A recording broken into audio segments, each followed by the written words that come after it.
Hi, welcome back to Tangoor gardens. ഞാൻ അഞ്ജന കൃഷ്ണൻ. അപ്പോൾ ഇന്ന് നമ്മുടെ ഔട്ട്ലെറ്റിലെ കുറച്ച് കാഴ്ചകളുമായിട്ടാണ് വന്നേക്കുന്നത്. ഔട്ട്ലെറ്റിൽ നമ്മളിപ്പോൾ റെഡിയാക്കിയിട്ടുള്ളത് വാട്ടർ പ്ലാന്റ്സിൻ്റെ ഒരു സെറ്റ് റെഡിയാക്കിയിട്ടുണ്ട്. അതുപോലെ തന്നെ റോസും പിന്നെ 10 മണി, ഇത് മൂന്നുമാണ് കേട്ടോ നമ്മളിപ്പോൾ കളക്ഷനായിട്ട് വെച്ചേക്കുന്നത്. 10 മണിയുടെ ഏകദേശം 100 കളേഴ്സ് നമ്മളിപ്പോൾ വെച്ചിട്ടുണ്ട്. നെക്സ്റ്റ് മന്തോടെ അത് സെയിലിനായിട്ട് റെഡിയാവുന്നതായിരിക്കും. ലോട്ടസും സെയിം തന്നെയാണ്. ഏകദേശം 40 വെറൈറ്റീസോളം വാട്ടർ ലില്ലീസും പിന്നെ ഏകദേശം ഒരു 60-70 വെറൈറ്റി താമരയും ഉണ്ട് കേട്ടോ. ഇതിൻ്റെ കൂടെ ഞാൻ സ്വന്തമായിട്ട് ഹൈബ്രിഡൈസ് എടുത്തിട്ടുള്ളതാണ് ഇപ്പം നിങ്ങൾ കണ്ടുകൊണ്ടിരിക്കുന്ന താമര. കസ്തൂരി എന്നാണ് കേട്ടോ നെയിം ഇട്ടേക്കുന്നത്. പിന്നെ ഇത് വന്നിട്ട് പൂവാടോലം എന്ന് പറയുന്ന വെറൈറ്റി ആണ്. ആമ്പലാണ് കേട്ടോ, നിറയെ അടുക്കൾ വരുന്ന ആമ്പലാണ്. പൂവാടോലം എന്നാണ് ഐഡിയ വരുന്നത്. നല്ലൊരു വെറൈറ്റിയാണ് കേട്ടോ ഇത്. അപ്പോൾ ഇതിൻ്റെയൊക്കെ സെയിലിന് ഇപ്പോൾ ഞാൻ കൊണ്ടുവരുന്നതായിരിക്കും. പിന്നെ ഉള്ളത് എനിക്ക് ഒത്തിരി സന്തോഷമായൊരു കാര്യമാണ്. ഇന്നത്തെ ഫെയറി റെഡ് ഫ്ലവർ ആയതാണ് കേട്ടോ. നല്ലതുപോലെ ഇങ്ങനെ കൊലകുത്തി ഫ്ലവർ ആയിട്ടുണ്ട്.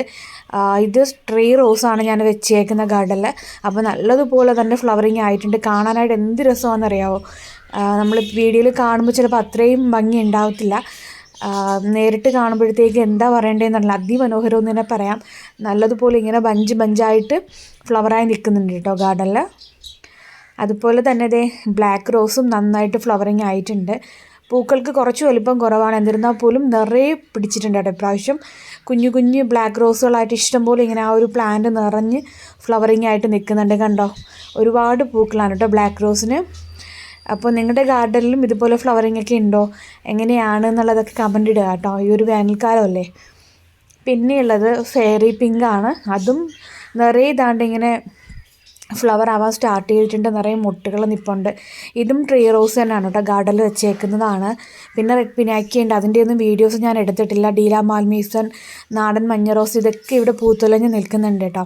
അടിപൊളിയായിട്ട് നിൽക്കുന്നുണ്ട്. പിന്നെ കുറച്ച് പണികളുണ്ട് ഗാർഡനിൽ ഇപ്പോൾ. ക്ലീനിങ്, നമ്മുടെ വാട്ടർ ഗാർഡനിലാണെന്നുണ്ടെങ്കിൽ കുറച്ച് ക്ലീനിങ്ങും കാര്യങ്ങളൊക്കെ ആയിട്ട് നിൽക്കുവാണ്. അതൊക്കെ റെഡി ആകുമ്പോഴത്തേക്കും ഞാൻ വീഡിയോസ് അപ്ലോഡ് ചെയ്യാം കേട്ടോ. അപ്പോൾ ഇതൊന്ന് വിരിഞ്ഞൊരു താമരയാണ്. സാറ്റ ബൊക്കറ്റ് എന്നാണ് ഐഡിയ വരുന്നത്. നിറച്ച് തേനീച്ചകളായിട്ടൊക്കെ അങ്ങനെ നിൽക്കുകയാണ്. പൂവിൻ്റെ വെയിറ്റ് കാരണം അതിങ്ങനെ ആ ഒരു ടബിലോട്ട് മറിഞ്ഞ് കിടക്കുകയാണ് കേട്ടോ. അത് ഒരു പിങ്കും വൈറ്റും കോമ്പിനേഷനിലാണ് വരുന്നത്. സാറ്റ ബൊക്കറ്റ് എന്നാണ് ഐഡിയ വരുന്നത്. പിന്നെ കുറേ ആമ്പലുകളും വിരിഞ്ഞിട്ടുണ്ടെന്ന്. ഇത് പിങ്ക് ക്യാപ്പൻസിസ് എന്ന് പറയുന്നൊരു ഐഡിയയിലുള്ളതാണ്. എനിക്ക് ഒത്തിരി ഇഷ്ടമാണ് കേട്ടോ. ആമ്പലും താമരയും ഒക്കെ എൻ്റെ ഫേവറേറ്റ് ആണ്. അപ്പോൾ അത് വെച്ചിട്ടൊരു ഗാർഡൻ സെറ്റ് ചെയ്യണം. എൻ്റെ കയ്യിൽ ഏകദേശം 100ഓളം വെറൈറ്റീസ് ഉണ്ടായിരുന്നു. ഈ ഒരു പ്രഗ്നൻസി സമയം തുടക്കത്തിൽ നമുക്ക് ശ്രദ്ധിക്കാനൊന്നും പറ്റാണ്ടായപ്പോൾ എൻ്റെ കയ്യിൽ നിന്ന് ഒരുപാട് വെറൈറ്റീസ് നഷ്ടപ്പെട്ടു പോയിട്ടോ. ഇതും ഞാൻ സ്വന്തമായിട്ട് ഹൈബ്രിഡൈസ് ചെയ്തെടുത്ത വെറൈറ്റിയാണ്. നമുക്ക് സീഡ് ആക്കിയിട്ട് സീഡിൽ നിന്ന് തൈ മുളപ്പിച്ചെടുത്ത് റെഡിയാക്കി വന്നിട്ടുള്ളതാണ്. ഇതിൻ്റെ പേര് കാഞ്ചന എന്നാണ്. വൈറ്റാണ് കേട്ടോ, ഫുൾ വൈറ്റാണ്. നല്ല വലിയ പൂക്കളുമാണ് കേട്ടോ കാഞ്ചനയ്ക്കുള്ളത്. നേരത്തെ കാണിച്ചിട്ടാണ് കസ്തൂരിയും സ്വന്തം ഹൈബ്രിഡ് തന്നെയാണ്. അത് തൂവുള്ള നിറത്തിലുള്ള ഈ ഒരു പ്ലാന്റാണ് കേട്ടോ. എനിക്ക് ഒത്തിരി ഇഷ്ടമാണ് ഈ ഒരു പ്ലാന്റ്. പിന്നെ ഉള്ളത് ഇതുപോലത്തെ കുറച്ച് മൾട്ടി പെറ്റൽസ് വരുന്ന ആമ്പലുകളാണ് കേട്ടോ. ആമ്പൽ എന്നൊക്കെ പറയുമ്പോൾ എല്ലാവരുടെയും മനസ്സിലുണ്ടാവുക നമ്മുടെ നാട്ടിൻപുറത്ത് കുളത്തിലൊക്കെ കാണുന്ന സിംഗിൾ പെറ്റലായിട്ടുള്ള താമര ഉണ്ടാവും. പിന്നെ എല്ലാവരുടെയും ഒരു തെറ്റിദ്ധാരണയാണ് നീലത്താമര അല്ല കേട്ടോ, നീല ആമ്പലാണ്. പനാമ പസഫിക് എന്ന് പറയുന്നൊരു വെറൈറ്റിയാണ് നിങ്ങൾ മിക്ക പേരും വിചാരിച്ച് വെച്ചേക്കുന്നത്. പിന്നെയുള്ളത് ഇത് ആമ്പലാണ്. ബുൾസൈ എന്നാണ് കേട്ടോ ഐഡിയ വരുന്നത്. നല്ലൊരു വെറൈറ്റിയാണ്. നിറയെ പൂക്കൾ ഉണ്ടാവുന്നൊരു വെറൈറ്റിയാണ് കേട്ടോ. പിന്നെയുള്ളത് ട്രോപ്പിക് പഞ്ച് എന്ന് പറയുന്നത് ഈ ഒരു വെറൈറ്റിയാണ്. ഇതും നല്ലതുപോലെ ഫ്ലവറിങ് ആവും. ആമ്പലൊക്കെ വെക്കുമ്പോൾ എപ്പോഴും നല്ല വലിയ വായ്വട്ടമുള്ള വലിയ ടബിൽ വെക്കാൻ വേണ്ടിയിട്ട് ശ്രമിക്കുക. അങ്ങനെ വരുമ്പോഴേ നല്ലതുപോലെ ഫ്ലവറിങ് ആവുള്ളൂ കേട്ടോ. ഇത് ടബിലാണ് വെച്ചേക്കുന്നത്. ചെറിയ പാത്രത്തിലൊക്കെ നമ്മൾ വെച്ച് കഴിഞ്ഞാൽ അത്രയും ചെറിയ പൂക്കളെ കിട്ടുള്ളൂ. ഇതെൻ്റെ സ്വന്തം ഹൈബ്രിഡാണ്.